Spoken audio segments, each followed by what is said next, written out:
Global जो politics है उसमें एक टूल रहा है कि जहाँ पे आपके पास मेनली ये इकोनॉमिक कॉमोडिटी नहीं है, बट एक स्ट्रेटेजिक एसेट है।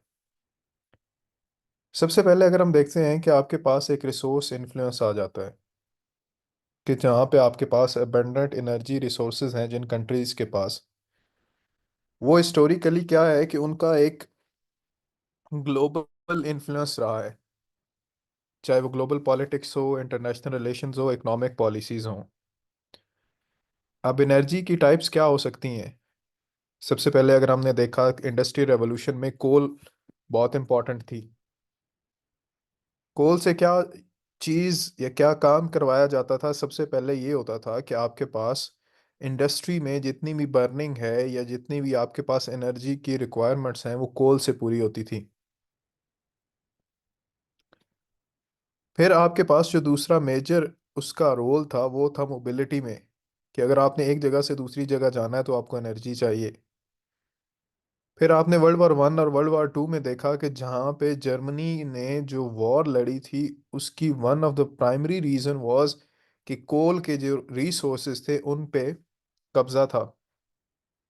फिर आप देखें 1973 में दुनिया में जैसे ही ऑयल डिस्कवर होता है, ऑयल की डिस्कवरी के बाद अब देखें दुनिया में पूरे के पूरे ब्लॉक पॉलिटिक्स रही है, जिसमें 1973 में क्या हुआ कि ओपेक, ऑयल प्रोड्यूसिंग जो कंट्रीज हैं, उन्होंने क्या किया कि उन्होंने आपके पास वहां पे ऑयल एम्बार्गो लगा दिया। ऑयल एम्बार्गो क्या था कि आपके पास उन्होंने पूरा का पूरा जो ऑयल प्रोडक्शन है उसको बंद कर दी। So as a result of that आपके पास ग्लोबल इकोनॉमिक डिस्रप्शन आती हैं। और रिसेंटली आप देखें कि रशिया वाला यूक्रेन वाला जो एक क्राइसिस है, कि रशिया से आपके पास नेचुरल गैस की सप्लाई जाती है यूरोप की तरफ, और वो पूरे का पूरा यूरोप जो है वो डिपेंडेंट है ऑन रशिया। हिस्टोरिकली, स्ट्रेटजिकली और थ्रू आउट द हिस्ट्री एक इकोनॉमिक वेपन के तौर पे ये यूज होता रहा है एनर्जी, कि as a geopolitical tool के तौर पे यूज होता रहा है, जहाँ पे एनर्जी की डिफरेंट टाइप्स, चाहे वो ऑयल हो, चाहे वो गैस हो, चाहे वो कोल हो, चाहे वो न्यूक्लियर एनर्जी हो, चाहे वो अभी सोलर एनर्जी हो। अभी आपने रीन्यूएबल एनर्जी रिसोर्सेज की तरफ शिफ्ट करना है, तो उसके लिए आपको वो सारे के सारे पैसे चाहिए, टेक्नोलॉजीज चाहिए, और वो टेक्नोलॉजीज अभी किसके पास है? चाइना के पास है और जर्मनी के पास है। सो इन अ वे जो कंट्रोल है over different things by different countries, वो उसको यूज करती हैं for their own benefits.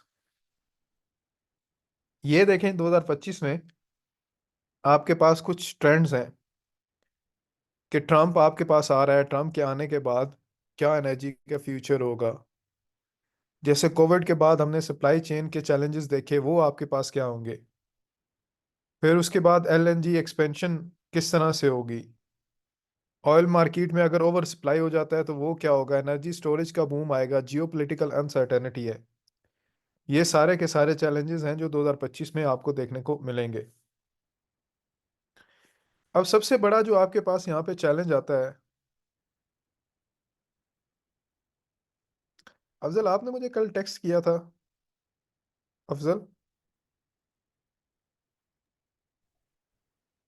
Ji sir. आपने कल मुझे हेलो। टेक्स्ट किया था। सर मैंने नहीं, सर मैंने तो नहीं किया था। अच्छा ठीक है। सर, सर इंस्टाग्राम की अच्छा, बात करें। नहीं नहीं, अच्छा उसके बाद आपके पास आता है जो अभी रीसेंट ट्रेंड्स हैं कि एनर्जी ट्रांजिशन है, उसके बाद उसके क्लाइमेट चेंज पे क्या इम्पेक्ट आएंगे। सबसे पहले क्या है कि आपके पास आफ्टर सस्टेनेबल डेवलपमेंट गोल्स सबसे पहले आए थे मिलेनियम डेवलपमेंट गोल्स, जिसको हम कल या परसों करेंगे।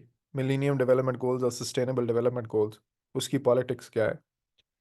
कि उसमें उन्होंने क्या कहा था कि उन्होंने one of the key component of sustainable development क्या है कि आज हमारे पास जो रिसोर्सेज हैं वो लिमिटेड है, हमने उसको इस तरह से यूज करना है कि हमारी आज की नीड्स भी पूरी हों और फ्यूचर जनरेशन की नीड्स भी आपके पास पूरी हों।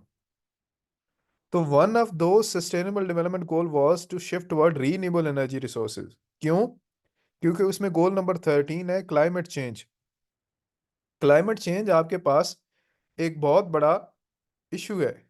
ठीक है, एक बहुत बड़ा इशू है क्लाइमेट चेंज, कि उसमें जो मेजर आपके पास चीज है वो है shift towards renewable energy resources. Renewable energy resources क्या है? कि आपके पास फॉसिल फ्यूल से हटके हमने दूसरे पे जाना है। जैसे आपके पास सोलर एनर्जी है, जैसे आपके पास विंड एनर्जी है, थर्मल एनर्जी है, इन चीज़ों की तरफ जाना है। सो इनमें क्या है कि आपके पास मैन्युफैक्चरिंग डोमिनेंस है। जैसे चाइना है वो डोमिनेट कर रहा है, और क्लाइमेट के एग्रीमेंट्स हैं, जैसे पेरिस एग्रीमेंट है, जो कि आपके पास एज अ टूल के तौर पे यूज हो रहा है to pressure nation to decarbonize. कि एक साइड पे वो कंट्रीज हैं, आप इसको जरा समझें कि क्लाइमेट चेंज में मसला कहाँ पे आ रहा है। क्लाइमेट चेंज में मसला ये आ रहा है कि कुछ कंट्रीज हैं जो आपके पास डेवलप्ड कंट्रीज कहलाती हैं।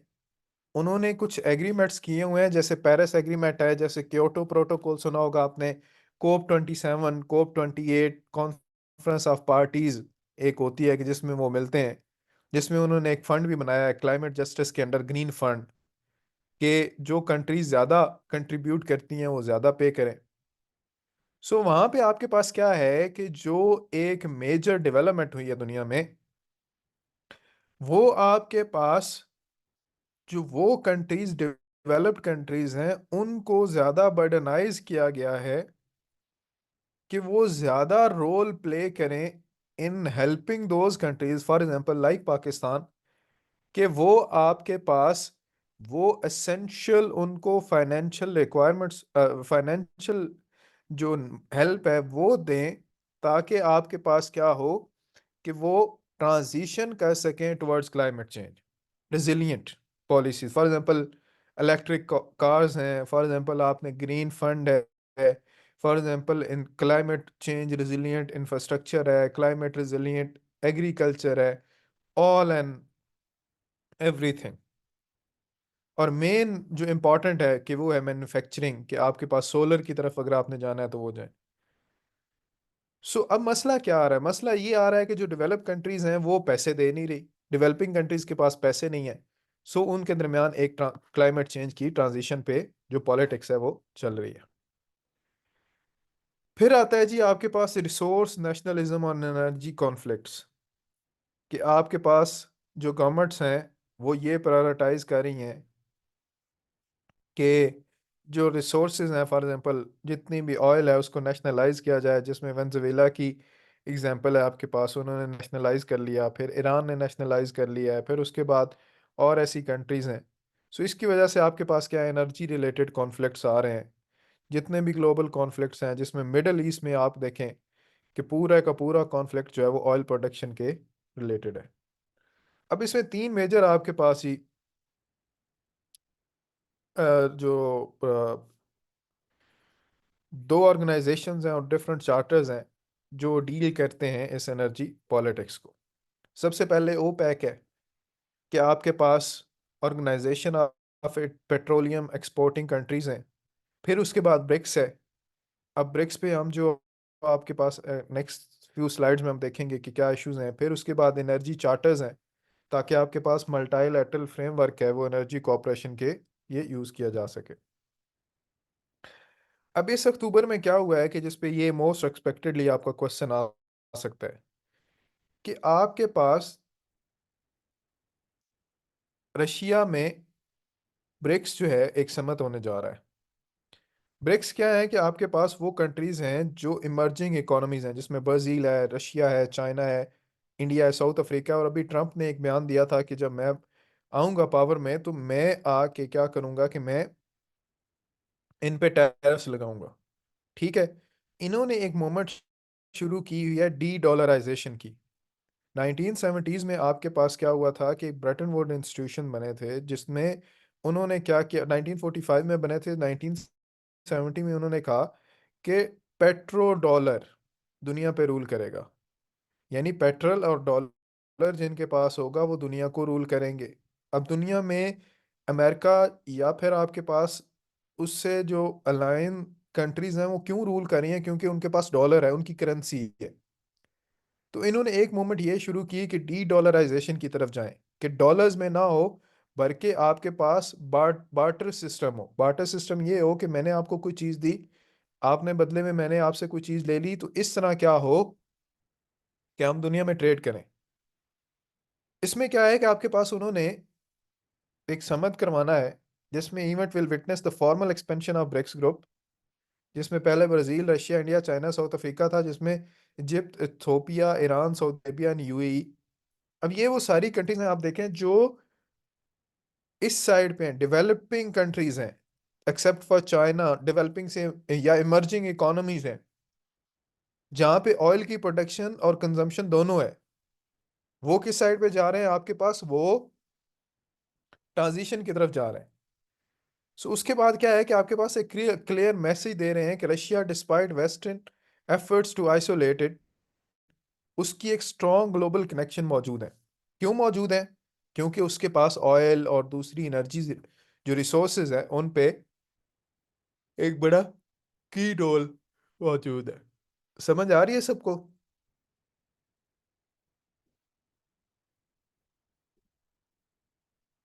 फातिमा, माद, इकरा, रमशा, समिया।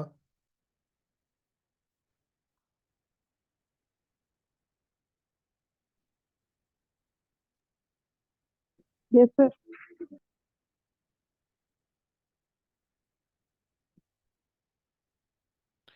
अच्छा, उसके बाद अब क्या कहते हैं कि आपके पास वेस्ट का पर्सपेक्टिव क्या है, यानी जो यूएस और वो दूसरा ब्लॉक है उसका पर्सपेक्टिव क्या है।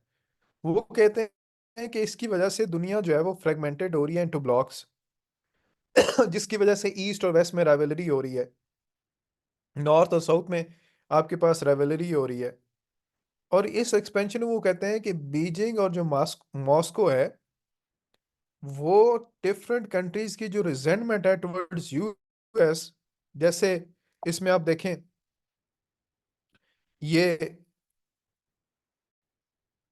जो एक्सपेंशन है, उस एक्सपेंशन में आपके पास जो यूएई है, सऊदी अरेबिया, ईरान है, इथोपिया, इजिप्ट है, इन सब में यूएस के अगेंस्ट रिजेंटमेंट पाई जाती है। तो वो कहते हैं कि एक एंटी वेस्टर्न काउंटर वेट है G7 कंट्रीज का, जिसमें जर्मनी है, यूके है, ऑस्ट्रेलिया है, उसके बाद आपके पास यूएस है। इसकी वजह से वो कहते हैं कि एक इम्पैक्ट होगा मल्टीलैटरल इंस्टीट्यूशंस पे, और जो डिवीजन्स हैं और जो ब्लॉक्स बन रहे हैं, वो उनको ब्रिज नहीं किया जा सकेगा। यानी वो कहते हैं कि अगर आप ब्रिक्स बना रहे हैं, तो ब्रिक्स की वजह से आपके पास दुनिया में फ्रेगमेंटेशन ज़्यादा होगी, ईस्ट और वेस्ट के दरमियान राइवलरी होगी, और आपके पास जो फ्यूचर इम्पैक्ट होगा, जैसे यूएन है, जैसे आईएमएफ है, जैसे वर्ल्ड बैंक है, जिनको मल्टीलैटरल इंस्टीट्यूशंस कहा जाता है, वो पैरालाइज हो जाएंगे आपके पास। वो कहता है कि आपके पास ब्रिक्स जो है वो एक चैलेंज है एग्जिस्टिंग ऑर्डर के अगेंस्ट। यानी वो जो ब्रिक्स कंट्रीज हैं, वो उनकी एक्सपेंशन एक चैलेंज है। वो कहते हैं कि सबसे पहले ये जो बना है, ये बेसिकली डिससेटिस्फैक्शन है western dominated rule based international order, particularly जो इकोनॉमिक गवर्नेंस है। कि वो कहते हैं कि आपके पास बेसिकली ये जो सारा का सारा मामला हुआ है, वेस्ट ने आफ्टर 1970s पूरी दुनिया के इकोनॉमिक ऑर्डर को कंट्रोल किए रखा है, जिसमें उसने दूसरों को स्पेस नहीं दी। स्पेस नहीं दी, इसकी वजह से क्या है कि उनके जो इंटरेस्ट है, जैसे चाइना है, जैसे रशिया है, जैसे ईरान है, जैसे दूसरी कंट्रीज हैं, इजिप्ट है, जैसे आपके पास यूथोपिया है, दूसरी और कंट्रीज हैं, ब्राजील है, इंडिया है, उनको उस तरह से वो स्पेस नहीं प्रोवाइड की।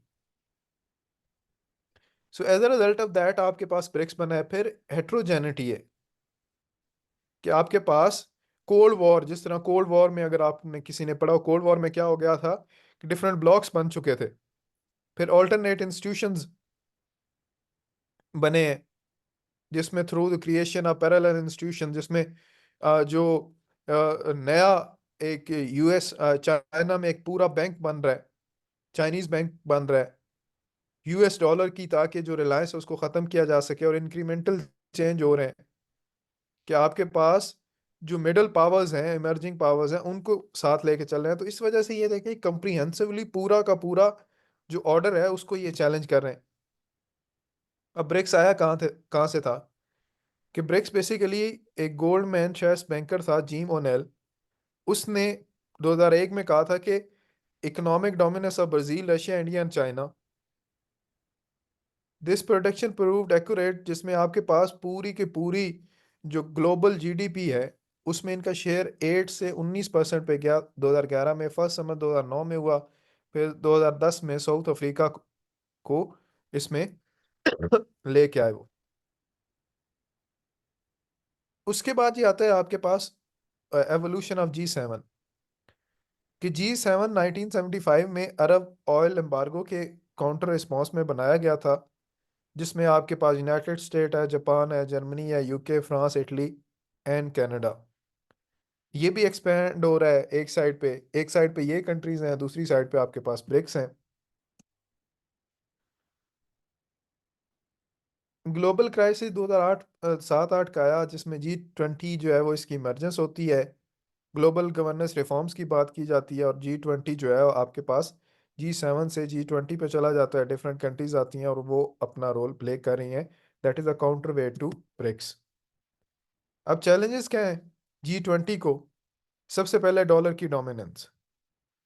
ठीक है, डॉलर जो है वो डोमिनेंस है, तो इसका मतलब है कि आपके पास यूएस उसको कंट्रोल करेगा, जिसकी वजह से राइजिंग टेंशन्स आ रही हैं। जिसमें चाइना और रशिया जो है वेस्ट के अगेंस्ट जाना चाहते हैं, जिसमें 2014 में क्रीमिया की जो इन्वेजन की रशिया ने, फिर उसके बाद अभी रिसेंटली यूक्रेन की क्राइसिस जो पूरा का पूरा है, वो सारा आपके पास चल रहा है। फिर उसके बाद जो आपके पास जो G7 है, वो उस पे ज्यादा फोकस है, जिसमें उन्होंने क्या किया, ऑस्ट्रेलिया, साउथ कोरिया और ईयू को उसमें डेमोक्रेसीज D10 जो है वो बनाया है। सो अब आपके पास हम कहाँ पे खड़े हैं या दुनिया कहाँ पे चली है? ब्रिक्स वाले कहते हैं ग्लोबल गवर्नेंस रिफॉर्म्स होनी चाहिए, डॉलर डिपेंडेंस को आप कम करें, पैरेलल इंस्टीट्यूशंस बनाएं जिसमें न्यू डेवलपमेंट बैंक हो, contingent reserve arrangement to compete with world bank and international monetary fund. फिर लोकल करेंसीज में ट्रांजिशन होनी चाहिए, जिसमें इंडिया ने रिसेंटली ये कहा था कि वो डॉलर में ट्रेड नहीं करेगा। अब ये क्या है कि जी ब्रिक्स ये जो इमर्ज हुआ है बेसिकली एक सिंबॉलिक विक्ट्रीज हैं, कि जिसमें अंडर कैपिटलाइज उनके इंस्टीट्यूशंस हैं, जो उनकी CRA कॉन्टीजेंसी जो फंड बना रहे हैं वो उसका लिमिटेड स्कोप है, पैसे नहीं है उनके पास। डी डॉलराइजेशन को चैलेंजेस हैं, क्योंकि पूरी मार्केट को उन्होंने बनाया हुआ। अल्टरनेट पेमेंट प्लेटफॉर्म जो हैं जैसे स्विफ्ट है, जो दूसरे हैं, वो उस तरह से आपके पास नहीं प्रॉपरली चल पा रहे। फिर उसके बाद क्या है कि इनकी इंटरनली भी कुछ मसले हैं। जैसे एक साइड पे डेमोक्रेसीज हैं और दूसरी साइड पे अथॉरिटेरियंस हैं, जिसमें 3 डेमोक्रेसीज हैं, ब्राजील, इंडिया, साउथ अफ्रीका, और 2 लीडिंग लीडिंग अथॉरिटेरियन रजीम, चाइना और रशिया। फिर स्ट्रेटेजिक डिफरेंसेस हैं कि इंडिया चाइना के अगेंस्ट लड़ रहा है, फिर उसके बाद आपके पास इंडिया की राइवलरी रशिया के साथ भी थोड़ी सी है। फिर यूएस की जो प्रेशर है to support Ukraine against Russia, they also rejected siding with Beijing and Moscow. फिर इकोनॉमिक डिस्पैरिटीज हैं, जिसमें चाइना का सबसे ज़्यादा जीडीपी है, जिसकी वजह से वो डोमिनेट करता है और अपने इकोनॉमिक इंटरेस्ट को सामने लेके आता है। सो ये क्या है कि आपके पास इस तरह से चल रहा है। यहाँ तक को क्वेश्चन है तो जी पूछ लें।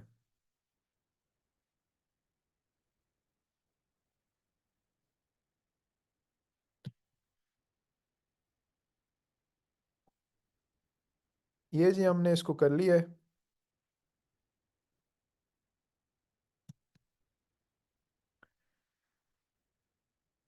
ये इसका आप इस तरह से लिखेंगे, अगर आपको इंट्रोडक्शन लिखना पड़ता है तो वो आप इस तरह से करेंगे, जैसे rise of BRICS underscores the shifting power dynamics in the world, the future of global order depends on the choices policy maker make. ये इस तरह से आपने किसी भी क्वेश्चन का जो इंट्रोडक्शन है वो स्टार्ट करना है। आगे चलें जी, साथ हैं सारे?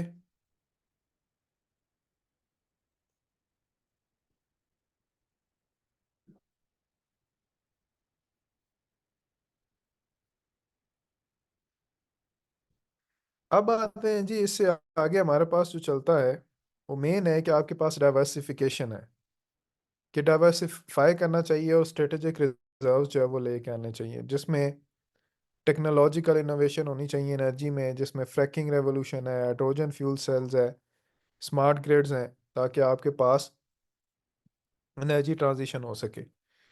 फिर उसके बाद रीन्यूएबल एनर्जी है, एनर्जी डेमोक्रेसी होनी चाहिए, ग्लोबल मार्केट शिफ्ट होना चाहिए एनर्जी का, क्रिटिकल जो मिनरल्स हैं वो भी आपके पास कंट्रीज में डिवाइड होनी चाहिए और डिसेंट्रलाइज प्रोटेक्शन होनी चाहिए। अब इसमें इंपॉर्टेंट जो एक पॉइंट है वो है रशिया यूक्रेन कॉन्फ्लिक्ट का। अब इसकी चार मेजर डायमेंशन हैं। सबसे पहले ये जो कॉन्फ्लिक्ट इमर्ज हुआ है ये basically huntuan eko badi hunje na Mari bene menurut aku khatam sudah lo. Masa aku ini sih, orgal itu ini. dan hane bata sudaran Alia. भाई को ऑफ कर रहे हैं भाई ये लो। Hah? Jalan. चार मेजर इसकी जी डायमेंशन हैं। एक एनर्जी डिपेंडेंस है, दूसरी सप्लाई डिसरप्शन है, पॉलिसी शिफ्ट है, और जियोपॉलिटिकल रीअलाइनमेंट है। सबसे पहले अगर हम देखेंगे इसकी जो एनर्जी डिपेंडेंस है कि यहाँ से आपके पास डिफरेंट पाइपलाइंस जाती हैं, जिसमें नॉर्थ स्ट्रीम है, उसके बाद दो तीन और हैं, वन है, टू है। वो क्या है कि उसके थ्रू ये पूरा का पूरा जो यूरोप है that is dependent on Russia. यानी अगर आप देखें 40% यूरोपियन गैस इंपोर्ट्स जो हैं वो रशिया की तरफ जाती हैं। 55% जर्मनी की रिलायंस जो है वो रशिया पे है। 100% जो ईस्टर्न यूरोप है वो रशिया पे डिपेंडेंट है। और आपको पता है कि वहाँ पे टेम्परेचर कितना कम रहता है और आपके पास क्या मामला आता है। अब वेपनाइजेशन ऑफ एनर्जी हुआ है, energy as a tool of geopolitical significance है। रशिया ने क्या किया है कि आफ्टर रशिया यूक्रेन क्राइसिस उसने रिड्यूस किया है gas supplies to the Europe using energy as a geopolitical weapon. फिर उसके बाद जो नेचुरल गैस की प्राइसेस थी वो अनप्रेसिडेंटेड लेवल्स पे जाए गई, जिसमें पूरे यूरोप में अनसर्टेनिटी आना शुरू हो गई और उसका इम्पैक्ट ग्लोबल एनर्जी मार्केट्स पे आया, जिसमें आपके पास एक साइड पे तो रशिया डिस्काउंटेड ऑयल दे रहा था चाइना और इंडिया को, दूसरी साइड पे हमारे जैसी जो कंट्रीज थी, आपने भी देखा होगा कि पूरे का पूरा जो इमरान खान साहब के टाइम में एक फियास्को क्रिएट हुआ था कि एनर्जी की वजह से पूरे के पूरे मामलात खराब हुए थे, वो आपके पास इसी कॉन्फ्लिक्ट के आफ्टर मैथ में हुए। फिर उसके बाद क्या है कि दुनिया में सप्लाई डिसरप्शंस हो रही हैं, जिसमें इन्फ्लेशन सर्ज है, इन्फ्लेशन इंक्रीज होना स्टार्ट हो गई, फिर इंडस्ट्रियल चैलेंजेस आना स्टार्ट हो गए, फिर ग्लोबल मार्केट्स जो हैं उसमें शिफ्ट आना स्टार्ट हो जाते हैं कि आपके पास यूरोप और पूरे पूरी दुनिया में हमने भी देखा कि किस तरह से आपके पास एक पूरा का पूरा चैलेंज होना स्टार्ट हो जाता है। अब यूरोप ने क्या किया है, उसने सोलर एनर्जी की तरफ जाना शुरू कर दिया है, विंड एनर्जी की तरफ जाना शुरू कर दिया है, फिर development of green hydrogen infrastructure for industrial use and transportation, फिर उसने डाइवर्सिफाई करना स्टार्ट कर दिया है। ये उसकी कुछ आपके पास एग्जांपल्स हैं। अब इसमें जो मेजर जो डोमेन है जिसको समझने की जरूरत है वो है जियो पोलिटिकल रीअलाइनमेंट इन एनर्जी पार्टनरशिप्स। ठीक है, इस क्राइसिस में आपके पास यूएस, कनाडा और दूसरी जो मिडल ईस्टर्न कंट्रीज हैं, जो ब्रिक्स हैं, उनके दरमियान एक रीअलाइनमेंट हुई है। ठीक है, जिसमें सबसे पहला जो आपके पास आया है वो है rise of LNG in Europe's energy mix. कि उन्होंने क्या किया है कि इंफ्रास्ट्रक्चर जो है उसको डाइवर्सिफाई किया है, फिर सप्लाई को डाइवर्सिफाई किया है कि डिफरेंट कंट्रीज की तरफ जाना शुरू किया है, फिर अपनी मार्केट को इंटीग्रेट करना स्टार्ट कर दिया है, और एक लॉन्ग टर्म स्ट्रेटजी बनाई है कि जिसमें यूरोप में जो एनर्जी मिक्स है जिसका मेजर कंट्रीब्यूशन आपकी रशिया से आ रहा है उसको हम क्या करें, चेंज करें। लेकिन आपके पास क्या हुआ है कि प्राइस वॉलेटिलिटी है, ट्रेड रीडायरेक्शन हुई है कि आपके पास जो रशियन ऑयल एक्सपोर्ट्स हैं they have shifted from western markets to the Asian buyers. फिर प्रोडक्शन एडजस्टमेंट है कि ओपेक जो organization of petroleum exporting countries हैं, उन्होंने क्या किया है कि उन्होंने अपनी प्रोडक्शन को क्या किया है, इंक्रीज किया है ताकि रशियन सप्लाई डिसरप्शन को ख़त्म किया जा सके। फिर उसके बाद स्ट्रेटेजिक रिजर्व्स हैं कि अपनी रिजर्व्स को उन्होंने रिलीज किया है। तो हम पूरा ये देख रहे हैं कि जब रशिया और यूरोप में एक वॉर चलती है, यूक्रेन वाला क्राइसिस चलता है, रशिया पे अगर पाबंदियां लगाई जाती हैं या आइसोलेट किया जाता है, तो पूरी दुनिया में ये चीजें आती हैं। प्राइस वॉलेटिलिटी है, यानी अगर आपका ऑयल महंगा होगा तो आपकी इकोनॉमी पे इम्पैक्ट आएगा। इकोनॉमी पे किस तरह से आएगा? इन्फ्लेशन होगी तो हमारी जैसी जो पुअर इकोनॉमीज हैं वो और ज्यादा वीक पोजीशन में चली जाएंगी। उसके बाद ग्रीन एनर्जी की तरफ जाना शुरू हो गए हैं कि आपके पास जो ग्रीन एनर्जी है उसकी तरफ जाना है, कॉन्फ्लिक्ट आना स्टार्ट हो गए हैं, और लॉन्ग टर्म स्ट्रेटजीज जो है उन्होंने बनाना स्टार्ट कर दी हैं। फिर एनर्जी एफिशिएंसी जो है एक न्यू प्रायोरिटी है, जिसमें पॉलिसी इंसेंटिव्स हैं। ये वैसे जनरली भी आप लिख सकते हैं। इंडस्ट्रियल ऑप्टिमाइजेशन है, फिर स्मार्ट ग्रिड डेवलपमेंट है, कंज्यूमर बिहेवियर को अच्छा करने की जरूरत है ताकि एनर्जी जो है उसको कंजर्व किया जा सके। अब इसकी जो एक और major dimension important energy politics में आती है वो है न्यूक्लियर एनर्जी। अब न्यूक्लियर एनर्जीज क्या है कि कुछ कंट्रीज ये स्ट्रेस कर रही हैं कि आपके पास एनर्जी सिक्योरिटी के कंसर्न में न्यू न्यूक्लियर रिएक्टर्स बनाए जाएं, फॉर एग्जांपल जैसे फ्रांस में कहा है, ताकि आपके पास हम एनर्जी शिफ्ट की तरफ जाएं। बट इसके साथ एक मेजर चैलेंज जो है वो एसोसिएटेड है। ठीक है। फिर उसके बाद टेक्नोलॉजिकल एडवांसमेंट है, जिसमें स्मॉल मॉड्यूलर रिएक्टर्स हैं, ये आप उसमें देख सकते हैं। बट उसमें क्या है कि पब्लिक परसेप्शन बड़ी एक खराब है। ठीक है। लेकिन आपको जो ट्रांसफॉर्मेशन है एनर्जी की वो बहुत ज़रूरी है, चाहे वो न्यूक्लियर एनर्जी की तरफ हो चाहे वो सोलर एनर्जी की तरफ हो। लेकिन उसके लिए हमें कुछ चीज़ें देखनी पड़ेंगी कि हमें जॉब मार्केट ट्रांसफॉर्मेशन की ज़रूरत है, इनोवेशन और competitiveness देखना पड़ेगा, इन्वेस्टमेंट पैटर्न्स को देखना पड़ेगा, एनर्जी प्राइस के इम्पैक्ट्स क्या आएंगे उनको असेस करना पड़ेगा। ये आप देख सकते हैं जी, ग्लोबल रिपल इफेक्ट्स क्या है जी, शिफ्टिंग एनर्जी फ्लोज हैं, कंपटीशन फॉर रिसोर्सेज है, और क्लीन एनर्जी डिप्लोमेसी चल रही है आपके पास।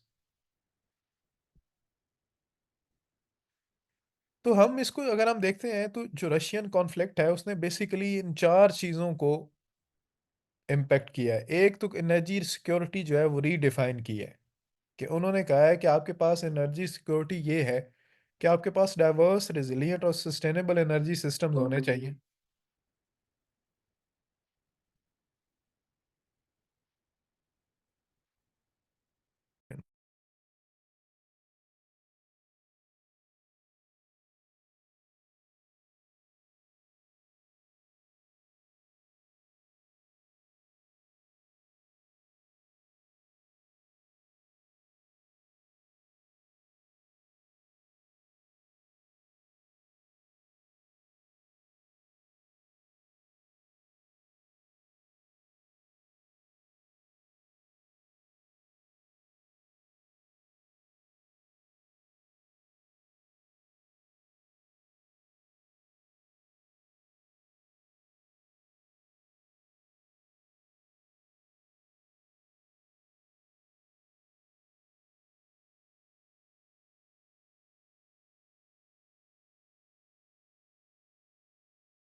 अच्छा, स्लाइड शो हो रही है आपको? आवाज आ रही है? Am I audible Waqas? Yes sir. अच्छा, उसके बाद जो मेजर इसकी दूसरी डायमेंशन आती है वो है चाइना का one belt one road initiative. कि एनर्जी में अगर हम देखें कि आपके पास जो रोल ऑफ ग्लोबल इन्फ्लुएंस है, इंक्रीजिंग रोल है जियोपॉलिटिकल में, उसमें क्या है कि आपके पास मेजर इन्वेस्टमेंट्स हो रही हैं पूरे एशिया में, अफ्रीका में, यूरोप में। चाइना क्या कर रहा है कि पूरी दुनिया को डिफरेंट इनिशिएटिव्स के थ्रू आपस में कनेक्ट करने की कोशिश कर रहा है, ताकि आपके पास क्या हो कि आपके पास ग्लोबल डिपेंडेंस जो है एनर्जी की उस पे हो। अब ये किस तरह से आपके पास हो रहा है? ये जी इस तरह से हो रहा है कि जैसे फॉर एग्जांपल पाकिस्तान में CPEC, China Pakistan economic corridor बन रहा है। अब उस इकोनॉमिक कॉरिडोर में पाकिस्तान कभी भी चाइना के अगेंस्ट नहीं जा सकता। क्यों? क्योंकि उनकी यहाँ पे इन्वेस्टमेंट्स हैं, डिफरेंट सेक्टर्स में इन्वेस्ट, सेक्टोरल इन्वेस्टमेंट्स हैं। और अगर वो अपनी इन्वेस्टमेंट निकाल लेता है तो हमारे जैसी कंट्री तो वैसे बैठ जाएगी। इसी तरह उसने अफ्रीका में इन्वेस्टमेंट की है, पूरा अफ्रीका अब चेंज हो चुका है उसमें ओवर द इयर्स जो उन्होंने इन्वेस्टमेंट की है, पूरी दुनिया में कर रहा है। जिसमें सबसे पहले अगर हम उसके दो दो को देखते हैं कि किस तरह से उसने चेंज किया है, वो आपके पास मिडल ईस्टर्न जो डायनामिक्स चेंज हुए हैं, और दूसरा आपके पास ईरान का जो अनटैप्ड पोटेंशियल है। कि जैसे न्योम सिटी प्रोजेक्ट एक आप पढ़ेंगे ऑनलाइन, उसको अगर सर्च कीजिएगा तो न्योम सिटी एक है। फिर उसके बाद आपके पास पूरा का पूरा जो ईरान का 2016 के बाद 400 बिलियन की उसने ऑलमोस्ट आपके पास डील की है। अब इससे वो क्या कर रहा है कि चाइना उस मिडल ईस्टर्न जो मार्केट है, यूएस वहां से निकल गया है, तो उसके बाद वहां पे वो क्या करना चाह रहा है कि उसको कंट्रोल करना चाह रहा है। कंट्रोल किस तरह से करना चाह रहा है कि वहां पे इन्वेस्टमेंट भी करे और आपके पास वहां पे जो मार्केट है उसको भी कैप्चर करे। अब यूएस ने उसके नतीजे में क्या किया है कि उसने आपके पास शेल जो ऑयल है रेवोल्यूशन, यानी अपना वो करना स्टार्ट कर दिया है। इस पे भी थोड़ा सा आप देख लीजिएगा, इसको कर लीजिएगा। अब चैलेंजेस क्या हैं जी? सबसे पहले आपके पास जियोपॉलिटिकल राइवलरीज हैं। जियोपॉलिटिकल राइवलरीज क्या है आपके पास? कि पूरी दुनिया में हमने देखा कि जितने भी एनर्जी रिसोर्सेज हैं वो इक्विटेबल नहीं है, एनर्जी इक्विटी नहीं है। कि जो डेवलपिंग नेशन है वो स्ट्रगल कर रही हैं, डेवलप कंट्रीज के पास पैसे हैं, वो नई एनर्जीज की तरफ जा रही हैं। पुरानी आपके पास जो एनर्जीज हैं उन पे वो उस तरह से पैसे पूरे नहीं हो रहे।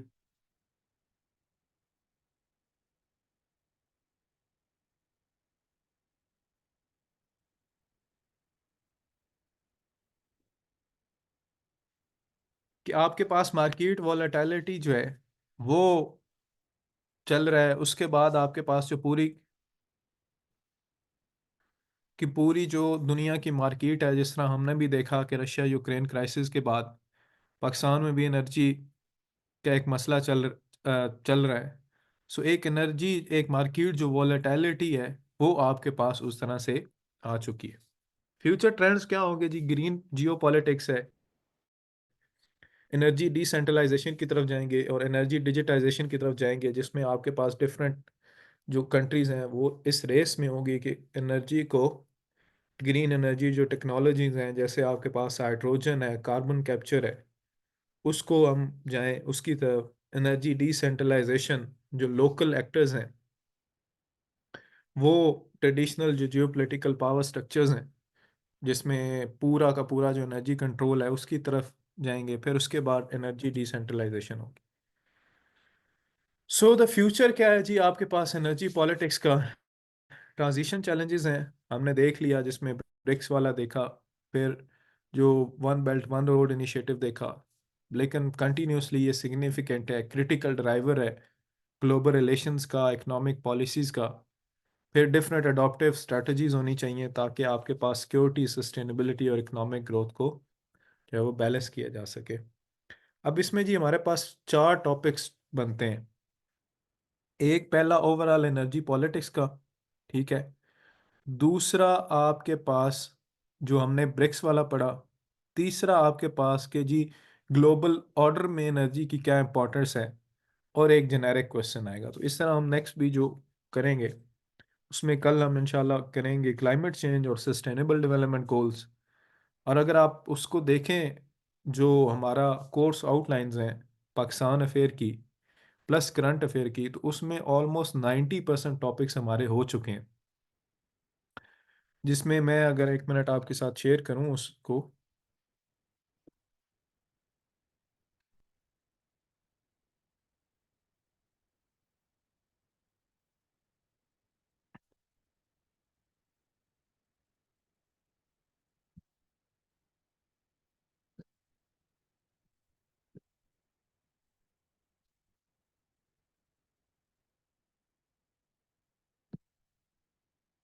ये सिलेबस शेयर हो रहा है जी आपके पास? बताइएगा। नहीं, स्क्रीन पूरी नहीं हो रही। ये वाला विकास करंट अफेयर वाला सिलेबस शो हो रहा है? नहीं, नहीं हो रहा सर। तो इनमें इनके साथ विकास अपना सिलेबस भी शेयर कर दीजिएगा ना, उसमें टॉपिक भी हाईलाइट कर दीजिएगा जो जो हमने ओके पढ़े हैं, और ओके। वो सारे कल इंशाल्लाह हम उससे अगला वो करेंगे। सर जी सर जी। सर सर आपने प्रीवियस ईयर में जो है ना पीएमएस वालों के लिए पॉलिटिकल साइंस सेशन करवाया था, तो इस बार आप सीएसएस वालों के लिए करा रहे हैं पॉलिटिकल साइंस का सेशन? नहीं नहीं, पॉलिटिकल साइंस नहीं करवा रहा, बस ये एंड लास्ट अच्छा। सेशन है। तो पर यही है। सर सही। Thank you. Thank you.